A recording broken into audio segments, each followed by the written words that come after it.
So basically, we have like this said that US innovates, China develops, and EU regulates. And we have something really important here that is the Brussels effect. So basically, what this means is that what we are seeing in Europe is most likely to be replicated in other regions. So it is like there's a lot of potential that we will see initiatives such as MICAR in other jurisdictions. Which attracts people around the world, regulators and companies to join this movement and make it work much faster. Yeah, that makes sense. I mean, we're still at that stage, right, with EBLs where we're sort of getting towards takeoff, right? We've got about, as you said, you've now got 30,000 a month, but we're still only about 2%, right? So there's still quite a long way to go. We making moves. We making major moves. We making moves. We making major moves. We going all in. Like we got nothing to lose. We making moves. We making major moves. What is up, everybody? I came to bring the heat today for y'all. We're going to talk about infrastructure, specifically XDC and what's going on with XDC. This is a shout out here to my man, Bobby Jonas. This is for you, my man. My man's always posting furiously whenever anything XDC comes out. XDC is the real ETH killer. You know what? He's not wrong. Let's jump into this. This right here, we have Professor Michael Song. And I'm going to just take you through this video here on who he is and then what he has to say about investing in infrastructure, XDC big infrastructure. This is also not financial advice. It's also midday happy hour for me at home as a retired SOB, son. Got nothing but time right now to study and learn and just let it all soak into my head here. Also, I'm going to be taking a trip to Mexico in March.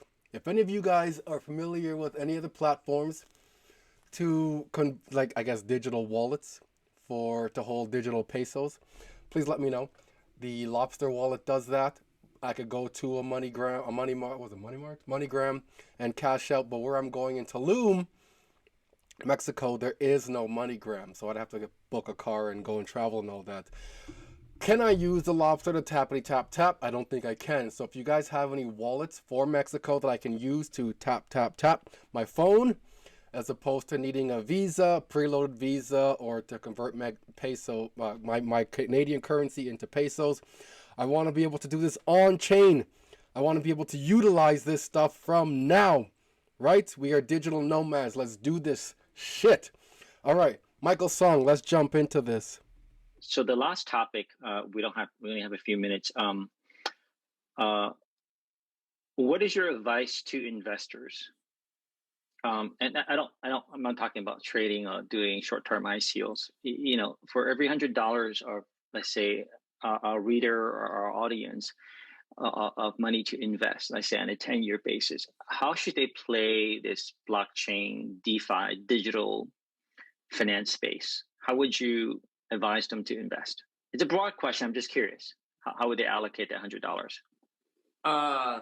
Okay, without knowing the sophistication of the investor, okay, because that's a very important aspect of this, right? I would say, I fully believe that we, as I've mentioned throughout this interview, that we are on the cusp of the next digital revolution, and that this is a perfect storm, and that after 10 years of light progress, we're going to see a flip of the switch. So it is like I said, if I said something like in the year 1999, it's like, hey, you should invest into this internet thing. Okay, of course there was a bubble, right?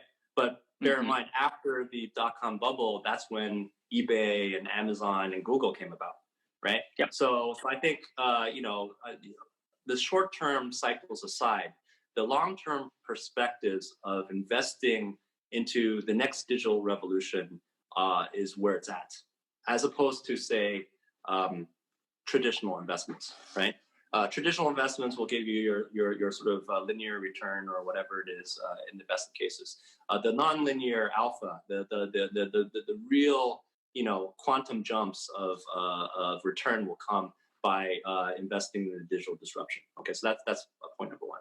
Now, where do you invest? Well, I think that's a little bit of a crapshoot. If you invested into ICOs, depending on when you invested, and you could have made out like a bandit, or you could have lost your shirt, right? So the short-term timing, I think, is not it's very hard to time, and that's playing out also in DeFi right now. I mean, 2 months ago, people were making thousands or 10,000% on all the assets that they were staking. That's a good return.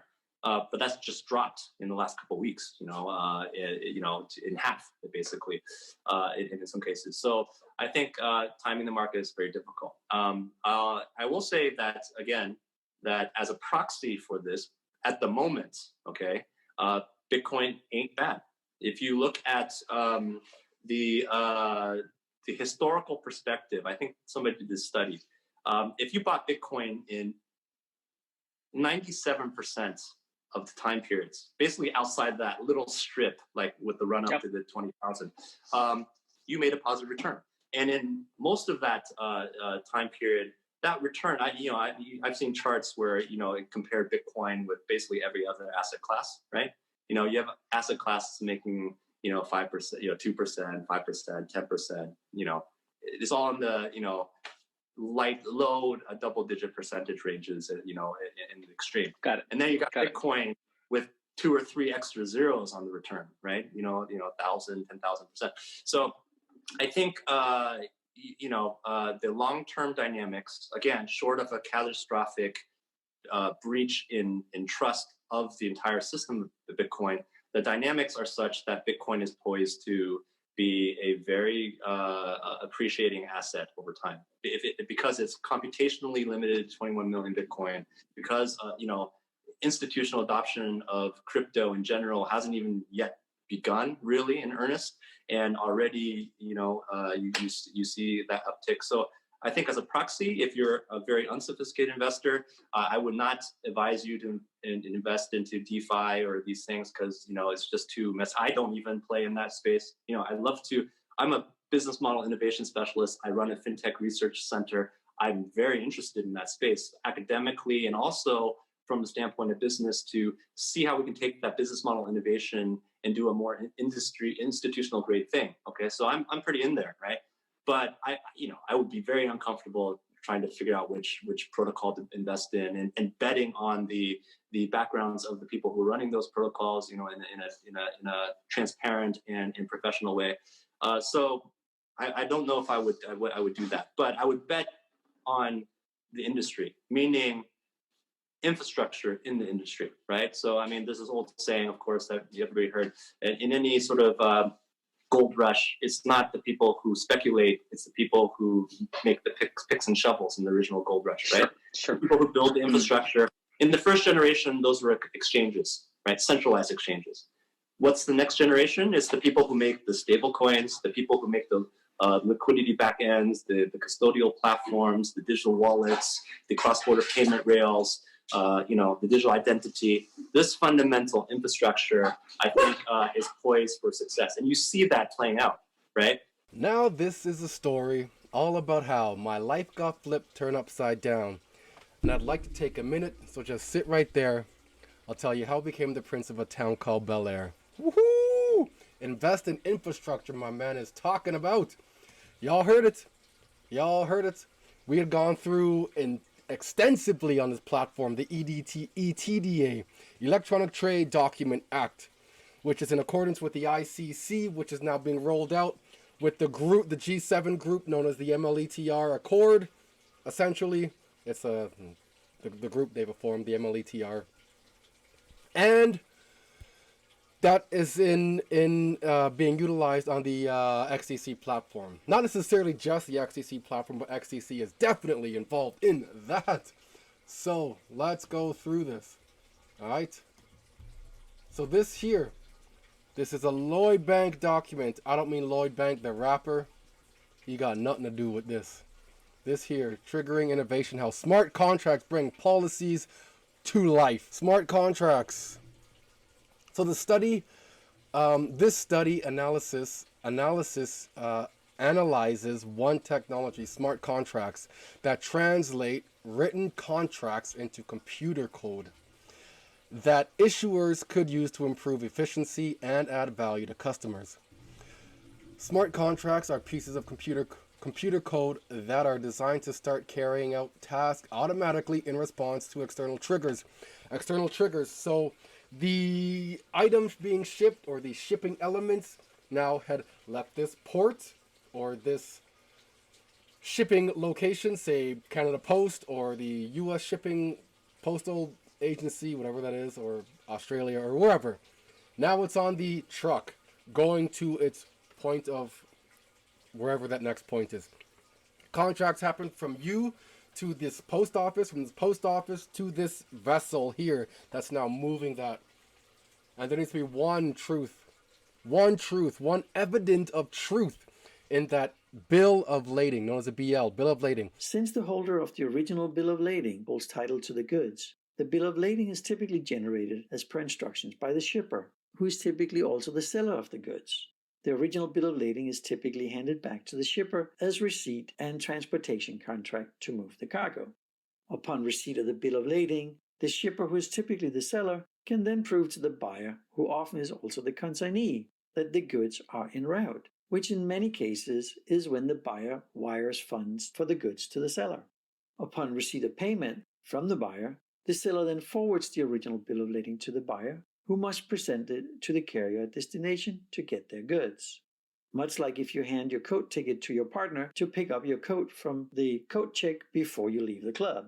The key takeaway from this section is basically this: no ticket, no coat, or no original bill of lading, no cargo. A little tip here: shippers should never send all 3 original bill of ladings in the same FedEx or UPS envelope, because if the bill of lading is lost, regardless of who loses it, then the cargo owner is looking to raise a bank guarantee with associated costs, delays, and headaches. So treat the original bill of ladings as you would treat the title to your car. It is not easily replaced without a lot of headache and expense. When disputes arise between seller and buyer and cargo is en route, the offended party often want to pull in the carrier to either release or hold the cargo. However, the carrier will only respond to presentation of the bill of lading, even if the buyer supposedly have already paid for the goods, but seller is refusing to surrender the original bill of lading to the buyer. The carrier simply isn't in a position to divine who is in the right, as they are not party to the agreement between the parties.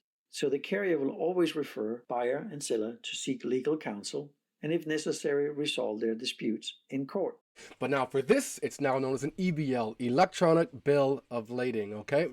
We're going to tie this back to Swift, Wave BL, and Lloyd Banks. Again, not the rapper, Lloyd Bank, the bank. So, just going on, I wanted to show you guys that. The future of Lloyd Bank. These 2 aspects, enhancing existing processing and enabling new ways of doing business, sit at the heart of the future of Lloyd's process, which looks at how we could evolve Lloyd so it continues to be successful in the future. The new Lloyds will be nimble and faster. I'm already invested in these guys. They're pretty cheap. They also offer dividends, not financial advice. Offering our customers outstanding products, services, and insight, supported by technology, innovation, and flexible, responsive capital. The future of Lloyd's documents sets out 6 possible ways we could achieve this. One of these options focuses on building a next-generation claim service that pays a claim before the customer realizes they have experienced a loss. Smart contracts could help make this happen.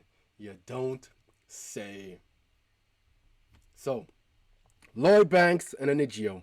Enigio is all about trade finance as well. So, here we are at a Lloyd Banks document, Emerging Risk Report 2019, Understanding Risk, Triggering Innovation, How Smart Contracts Bring Policies to Life. This is Lloyd Bank. Again, not the rapper, but the Lloyd Bank.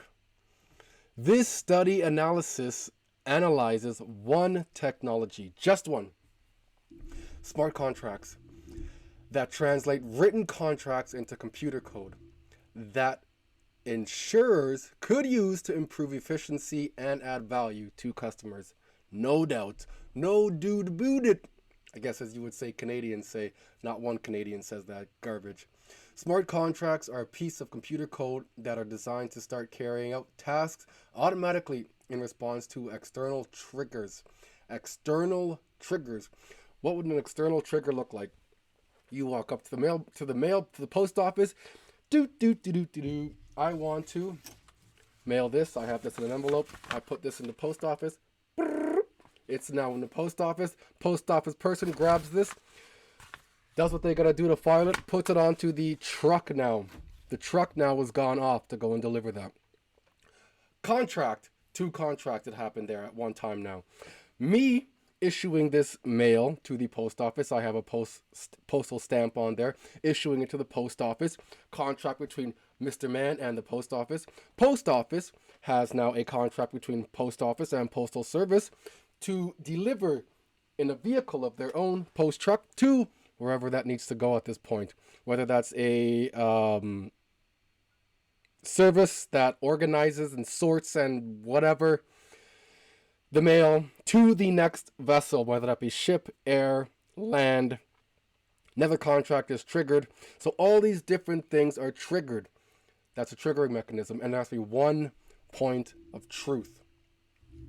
So, such as receiving storm or flood data. They are also used to carry out contractual obligations in a whole or in part.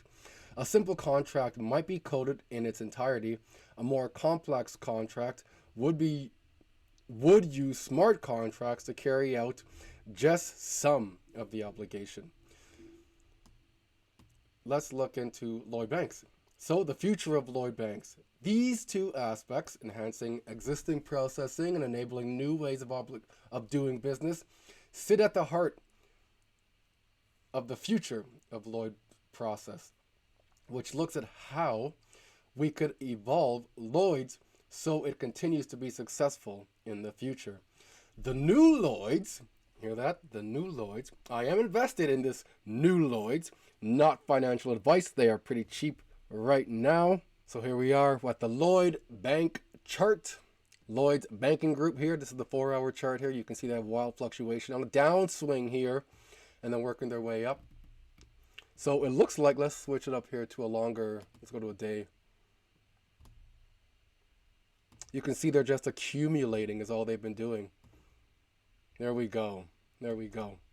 So there was an upswing from before, back in the 2018, 2019 era, and then they started to drop at this point and look like they're just accumulating now. They also offer a dividend for buying into their or investing in their company. So, leaving this now.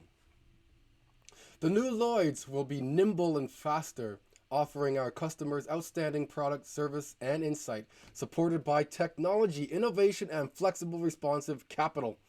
The future of Lloyd's documents sets out 6 possible ways we could achieve this. One of these options focuses on building a new next generation claim service that pays a claim before the customer realizes that they have experienced a loss. A smart contract that could help make this happen. No doubt.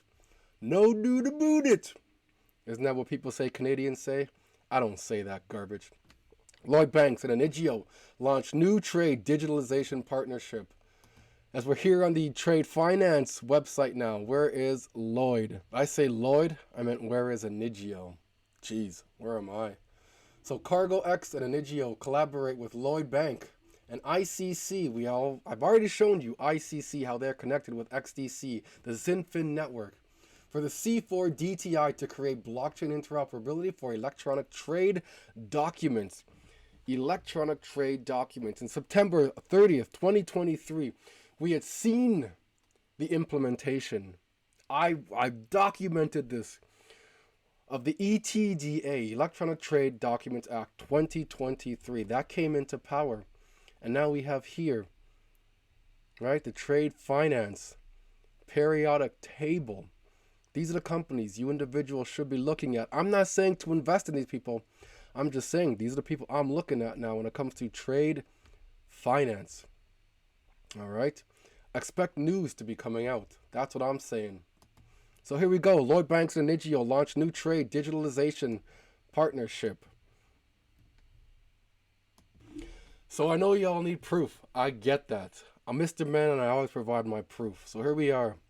XDC Network, the irreplaceable backbone of modern global trade finance. All right, I don't just make stuff up. In a groundbreaking move, Trade Flow Capital, a prominent SME, small to medium exchange or enterprise, trade financing provider, successfully executed a digital transaction utilizing an e-bill of lading.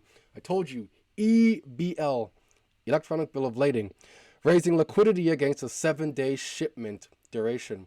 The operation was made possible through the collaboration of key technology providers, including XDC. What do you mean you don't see that? Right here. XDC, Propine, TradeFinex, and Yoda Plus, all operating under the Innovative Trade Trust. The recently released report by ICC, there we go, shed light on the growing influence of the XDC network ecosystem.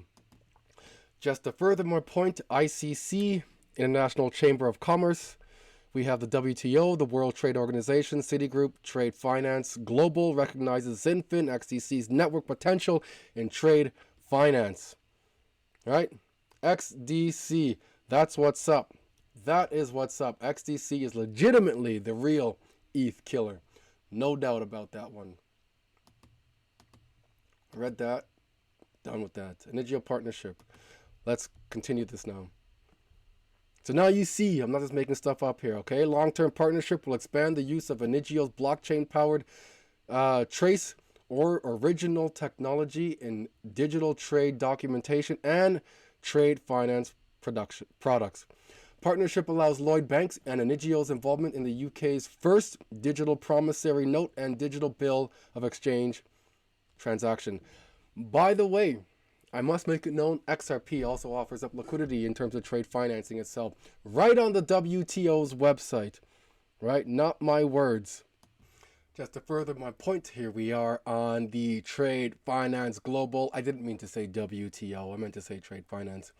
Trade Finance Global, and here they're asking the question, an introduction to Ripple. What is Ripple? And it's the XRPL, right? That's the key right there, the XRPL. A lot of people are putting all their money into XRP, which is fine. I'm invested in XRP as well, but this is the asset. XRPL is the asset. All right. Just to be very clear, this isn't a conversation about XRP and XRPL, but we are on this topic, so I wanted to clarify some things for y'all. You all, y'all. All right, listen to this. So yes, so we try to be very clear that we are a private software company, and the solutions that we developed incorporate the capabilities of these open source softwares. Specifically, there are two technologies that we really focus on. One is called Interledger Protocol, and the second one is called XRP Ledger. Basically, the former is kind of like the blockchain technology. The latter is more of like a digital asset, you know, like a crypto asset. And from our perspective, it's not possible for us to succeed to the extent that we can, which would be this kind of ubiquitous internet of value, as a private company, if the software that we're using is strictly proprietary. You really need something like the equivalent of internet protocol, which means that when we go to these financial institutions and we're selling our software to them, the fundamental software that's powering it and the fundamental capabilities that are really unique, that make our software unique, that is open source, which means that if a big swath of the market decides to use Ripple software, but another swath of the market decides to use software from a bunch of different providers, that's okay because it's interoperable. It'd be like the idea of if Google was using one internet protocol and Facebook was using another internet protocol, so you as a consumer would need to sign up for two internets, that's a big pain. That's something that you want to avoid. So it's this idea of like, not just network effects, but a network of network effects, that Ripple's success should lead to the success of other companies that want to kind of contribute to the development of this ecosystem. Perfect. So where was we? So here we are, back on Lloyd Bank and XinFin. XDC was utilized in the shipping electronic bill of lading between WaveBL and Lloyd Bank through the XDC trade network.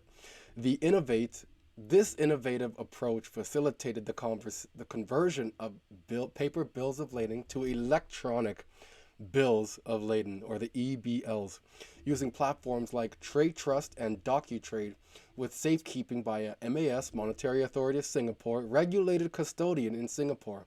The process involved tokenizing and fractionalizing the EBL, enabling capital provisioning against the fractionalized EBL for the shipping duration. The collaboration involved various key participants such as TradeFlow, Capital Management, Shipper, Propine, and TradeFinex. The solution used in this pilot transaction included the XDC Trade Network as a marketplace for the trade finance, DocuTrade by Yoda Plus for digitizing trade documents, and Trade Trust Utility by IMDA, which is in Singapore, for compliance with standard. This transaction showcased how liquidity can be accessed from alternative financiers, providing cash flow and ease of transactions within a short time frame. Oh, that's beautiful. I love it. I love it. I love me some XDC. XDC Network delivers revolutionized trade finance transactions with electronic BL conversions and capital provision. I'm just taking you through the documents, through the timeline of what had happened here, okay? So, XDC Trade Network has achieved remarkable milestones in facilitating the conversion of paper bills of lading to EBL, electronic bills of lading, through their innovative solution in a first ever transaction of its type in close cooperation with its ecosystem partners.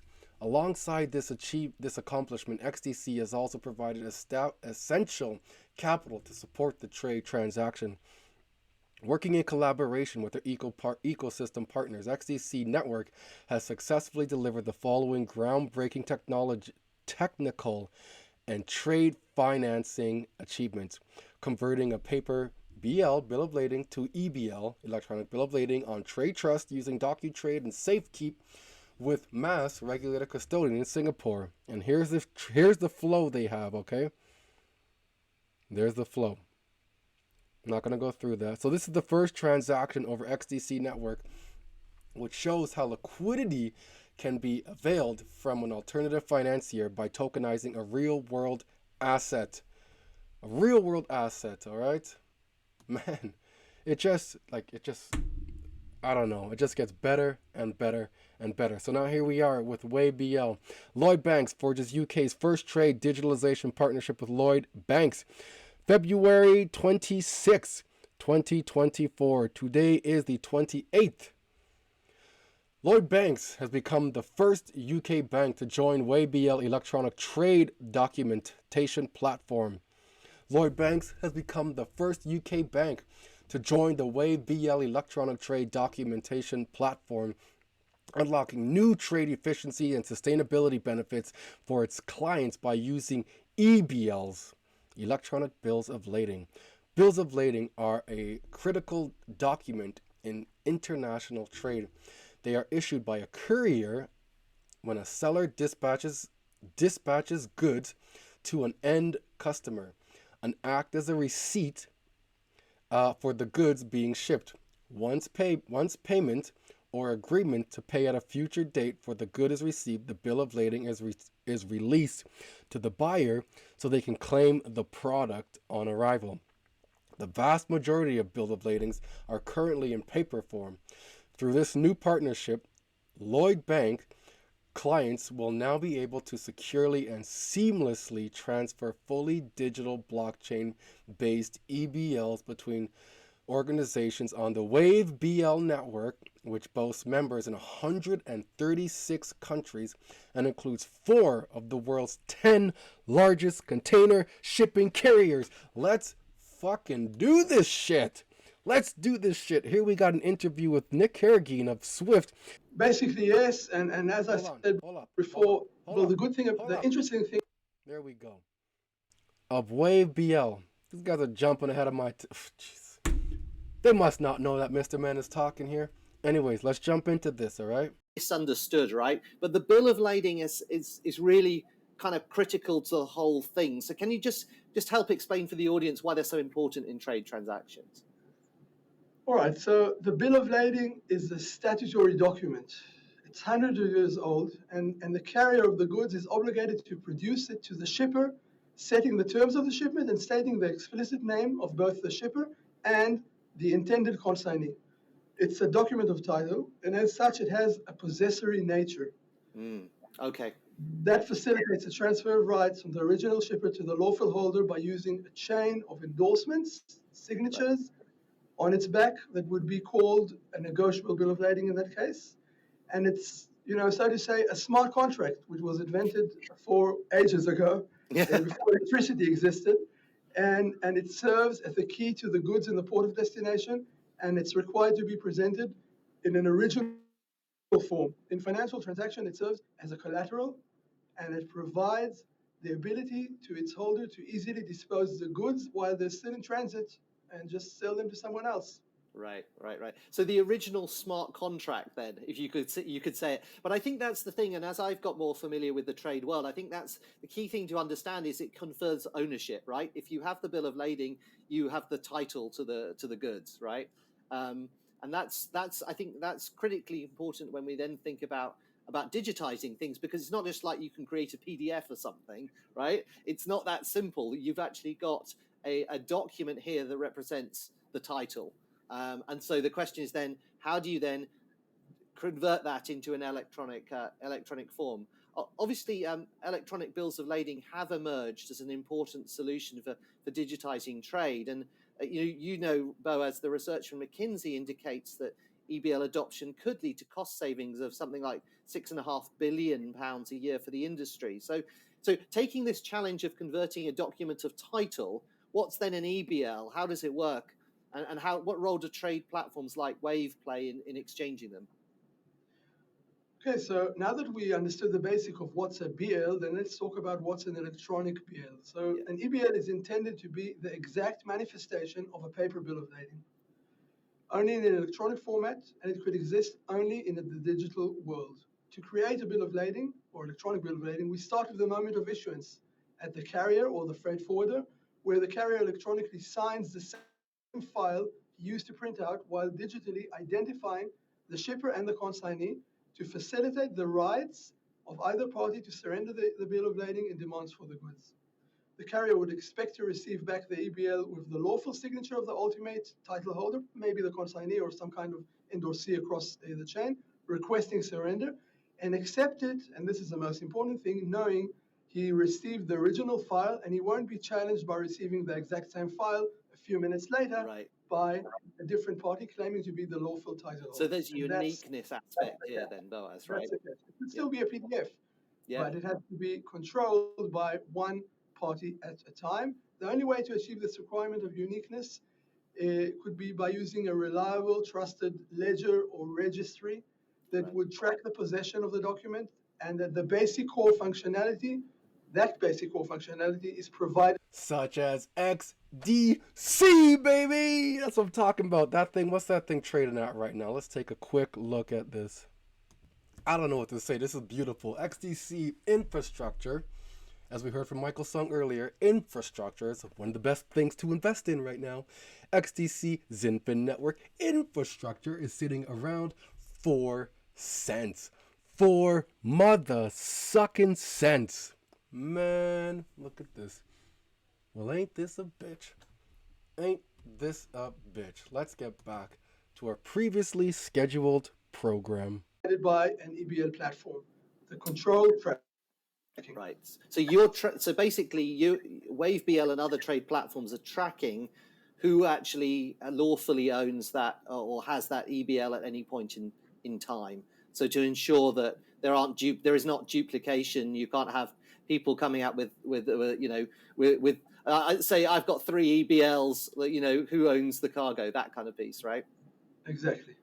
So if we want to talk about the role of an EBL platform, so the EBL platform provides a network of connected applications used by all the parties that touch the EBL, such as the shipper, the consignee, the issuer, and all the subsequent endorsees, and also banks.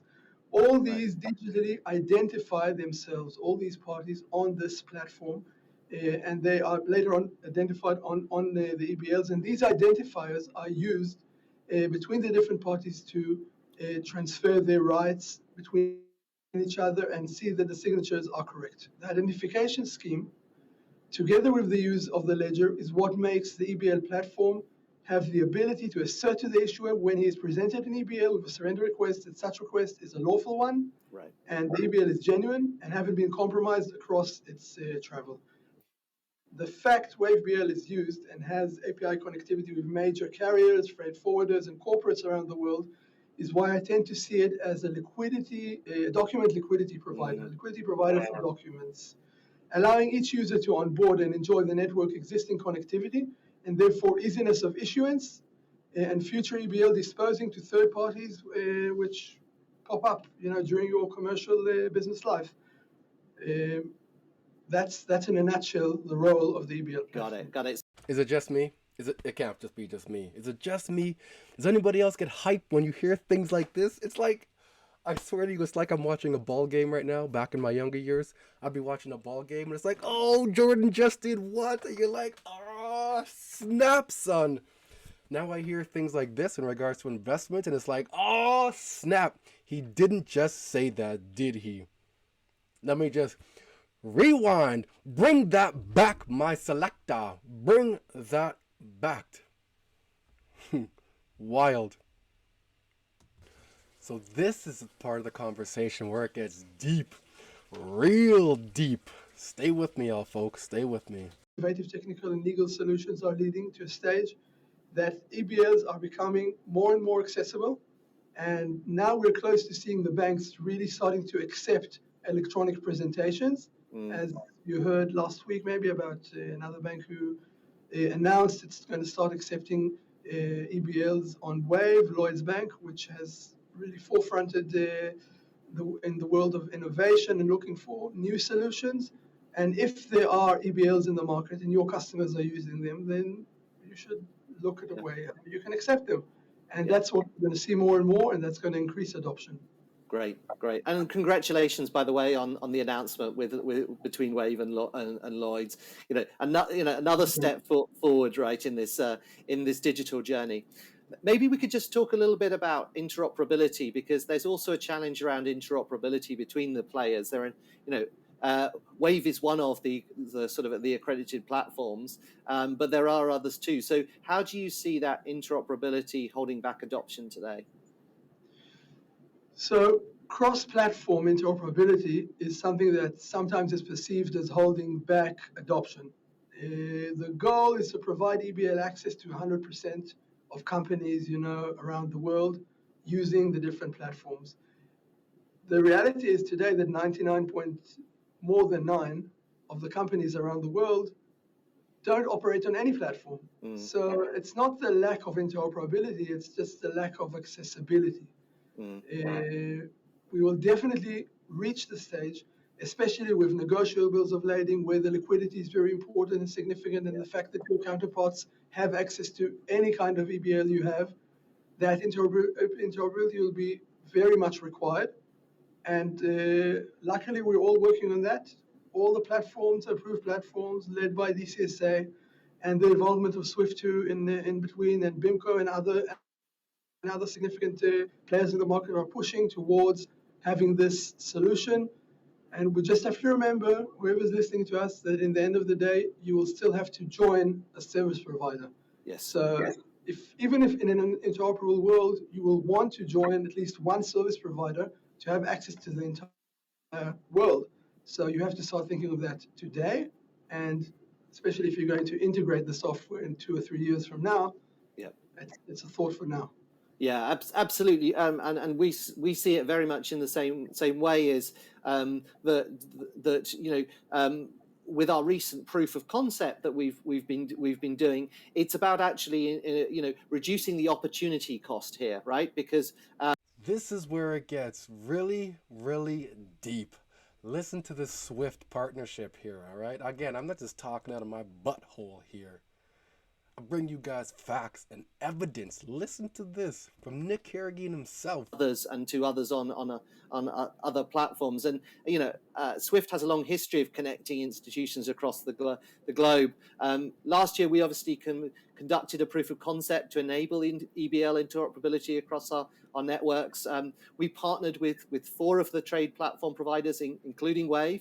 And also 2 financial institutions. And what we did in the POC was really develop and test an API-based solution that enables all players in the trade transaction to interact with each other and to exchange EBLs. So, Boaz, why did Wave get involved in this project, and what role did you play? We were invited by Swift to join, and we took the opportunity to test DCSA standards and see how Swift can take part of that. We were a platform out of, if I recall correct, 3 different platforms who were tested in that POC, and the bill of lading passed through our platform when it was issued on a different and transferred onwards to the 3rd platform, and that was our role there. That would be our role in an interoperable world. And do you think that was the key finding from the POC, from your perspective, that the fact basically to say it works, right? Basically, yes. And as I said before, well, the interesting thing about Swift is a network of banks, and that's an amazing advantage. So Swift could be a very good entry point to facilitate the exchange of the bill of lading, but to the bank and between the banks themselves, because EBL platforms are paving the network of the entire world, the SMBs and the freight forwarders. But with the banks, I'm not sure we need to do that. We have this network existing already, and if we utilize it correctly, we can maybe wake up one day when the EBL can just access and travel around the banks using the Swift APIs. That would be a beautiful thought, Boaz. I like that. I like that as an ambition. So now the POC successfully concluded, what do you see next, and what about also the potential for maybe digitizing other trade documents to really create a fully end-to-end flow? Well, basically, as I said in the beginning, in a trade transaction, the EBL is the most challenging document, and it's the queen of all documents. We call it. It's the master of everything. If you identify the parties correctly, the rest of the documents aren't very challenging. And I'll just say the key test to decide how much it's complicated. If the other documents do not need to be unique in a unique format, and I'm saying again unique, not authentic, unique, then it's not challenging to digitize them and transfer them. For example, an invoice, which is signed digitally, is accepted around the world for decades already. And it could be transferred in the envelope. It doesn't need to be unique. Maybe a certificate of origin or some other documents could, but again, if there's no title exchange, it also makes it more simple. And I'm putting aside bills of exchange and promissory notes, which are also bills. That's a bit of a different story. It's also another queen or prince of these documents that we can deal with.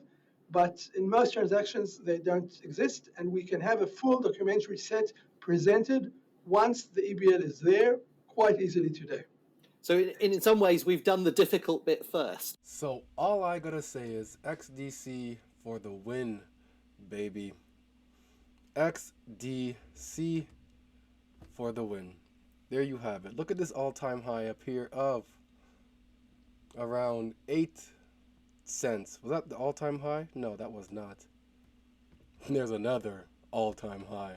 That was the last rally we had. All-time high here of 20 cents. Just under 20 cents. 19 cents.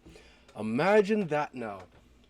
I don't know about you guys here, but I'll tell you what I'm doing. I've been stacking my bags since down here at 2 cents. Gone up to 4 cents now. Man, I'm still stacking those bags. I am not stopping. Anyhow, you heard the partnerships there. You've seen how XDC, now again, not financial advice. You've seen XDC with Swift now. You've seen them with Lloyd Bank. You've heard the gentleman from WayBL talking about the banks are jumping in now. You've heard it. You've heard it. Let me just show you this. All right. You brought this on yourself. Here's WayBL, a proven solution for transmitting unique trade documents. Again, on XDC, son. Look at this. Look at this. Product suites. WayBL's blockchain-based. What they mean to say is XDC. Patented solution minimizes risk and ensures integrity. With our peer-to-peer, P2P technology, documents are transferred directly between parties, slashing transfer times and delivering substantial cost savings. Yeah, no doubt. No doubt. Look at this, man. Well, I'm about to come off on this here. I need to have a bit more for my happy hour here. I'm also going to head over to the bank. Like I said in the beginning of this, I'm going to Mexico within 2 weeks. So I want to exchange some of my Canadian dollar into some Mexican pesos.